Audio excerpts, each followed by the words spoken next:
जगन्नाथ। नीलाचल निवासाय नित्याय परमात्मने बलभद्र सुभद्राभ्याम जगन्नाथाय ते नमो नमः। नीलाचल यानी कि पुरी में निवास करने वाले नित्य और परमात्मा स्वरूप बलभद्र और सुभद्रा के साथ जगन्नाथ को मेरा नमस्कार है। जगदानंद कंदाय प्रणतार हराय च नीलाचल निवासाय जगन्नाथाय ते नमो नमः। जगत को आनंद देने वाले, शरणागत के दुखों को दूर करने वाले, नीलाचल में निवास करने वाले जगन्नाथ जी को हमारा नमस्कार है। एक पूरा जगन्नाथ यात्रा का है। जगन्नाथ जी की यात्रा 27 जून से 5 जुलाई तक चलेगी। तो मैं कोशिश करूंगी जगन्नाथ जी के बारे में आप लोग को कुछ जानकारी दे सकूं। आज मैं अपने चैनल रंग बिरंगी दुनिया से आप लोगों को जगन्नाथ जी के बारे में बताऊंगी। तरह से 15 दिन पहले जगन्नाथ जी बीमार क्यों होते हैं और जगन्नाथ जी के 3 रथ कौन कौन से हैं, उनका क्या महत्व है और इस यात्रा से हमें क्या लाभ है, सब कुछ जानने के लिए बने रहिएगा हमारी वीडियो में।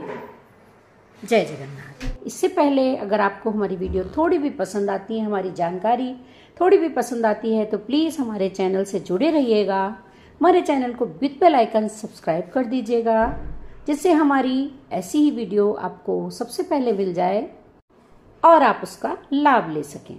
तो आइए जानते हैं जगन्नाथ यात्रा में 3 रथ कौन कौन से चलते हैं, उन रथों का क्या महत्व है।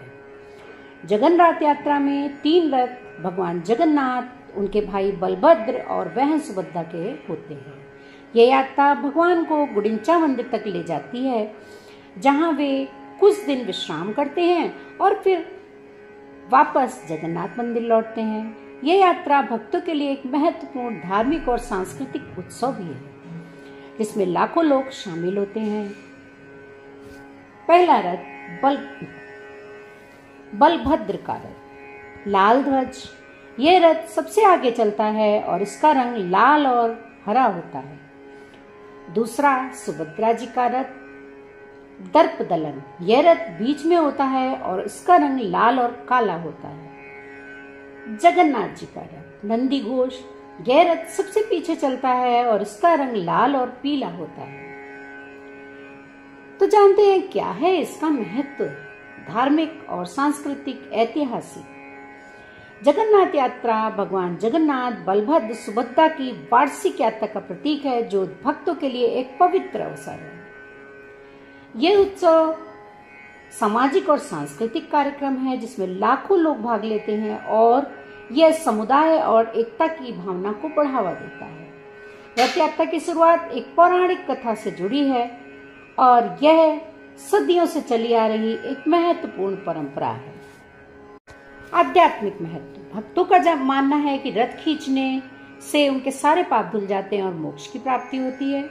सामाजिक महत्व। रथ यात्रा में सभी जाति और पंथ के लोग बिना किसी भेदभाव के सामाजिक एकता और समरसता को बढ़ावा देते हैं। यह यात्रा भगवान जगन्नाथ, बलभद्र, सुभद्रा की कृपा पाने का एक शानदार अवसर है। पुरी में त्योहार के दौरान भक्त 3 देवताओं यानी कि जगन्नाथ जी, बलभद्र और बहन सुभद्रा के भव्य रथों को गुडिंचा मंदिर तक खींचते हैं, जहां देवता 1 सप्ताह तक रहते हैं और जगन्नाथ मंदिर वापस लौटते हैं। क्यों निकाली जाती है ये यात्रा, और क्यों जाते हैं भगवान अपनी मौसी के घर? क्या है मौसी के घर की मान्यता?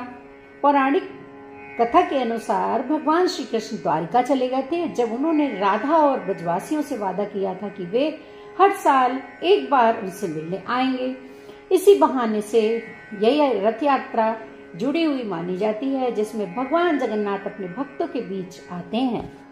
तो ये जानते हैं क्यों निकाली जाती है यात्रा। जगन्नाथ रथ का प्रमुख उद्देश्य भगवान जगन्नाथ को उनके मौसी के घर ले जाना होता है। हर साल आषाढ़ महीने की द्वितीया तिथि को यह यात्रा निकाली जाती है, जो कि कल से शुरू हो चुकी है। इस दिन भगवान जगन्नाथ, उनके बलभद्र भाई और बहन सुभद्रा मंदिर से बाहर निकलते हैं और 7 दिन के लिए श्री गुडिंचा मंदिर में आते हैं। यह मंदिर ही उनकी मौसी का घर माना जाता है।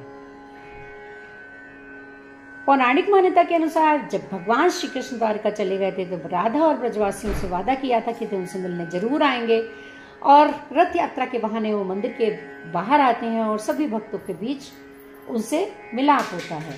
श्री गुडिंचा मंदिर को उनकी मौसी का घर कहा जाता है और वहां उन्हें विशेष रूप से पोडा पीठा नामक पकवान चढ़ाया जाता है, जो मौसी के स्नेह का प्रतीक है। कितने दिन रहते हैं भगवान जगन्नाथ मौसी के घर? भगवान जगन्नाथ, बलभद्र और सुभद्रा श्री गुडिंचा मंदिर में कुल 7 दिन तक रहते हैं। इन दिनों के दौरान भी वहां उनकी पूजा, भोग और सेवा उसी तरह होती है जैसे श्री मंदिर में होती है। 7 दिन बाद बहुधा यात्रा के दिन भगवान अपने मूल स्थान यानी पुरी के श्री मंदिर में लौट जाते हैं। जगन्नाथ भगवान अपनी मौसी के घर क्यों जाते हैं? उनकी मौसी का क्या नाम है? गुडिंचा मंदिर भगवान जगन्नाथ की मौसी का गुडिंचा देवी को समर्पित है। धार्मिक मान्यता है कि जगन्नाथ रथ यात्रा के दौरान भगवान यहाँ 7 दिन तक रहते हैं। साथ ही यह भी मान्यता है कि यात्रा के दौरान भगवान जगन्नाथ बलभद्र और सुभद्रा के साथ गुडिंचा मंदिर जाते हैं, जहां उनकी मौसी उन्हें रसगुल्ला, पीठा, अन्य तरह तरह के पकवान खिलाती हैं। तो क्यों जाते हैं भगवान की मौसी के घर? इसके पीछे भी एक पौराणिक कथा है। इससे जुड़ी हुई एक कथा के माध्यम से एक बार भगवान व श्री कृष्ण बहन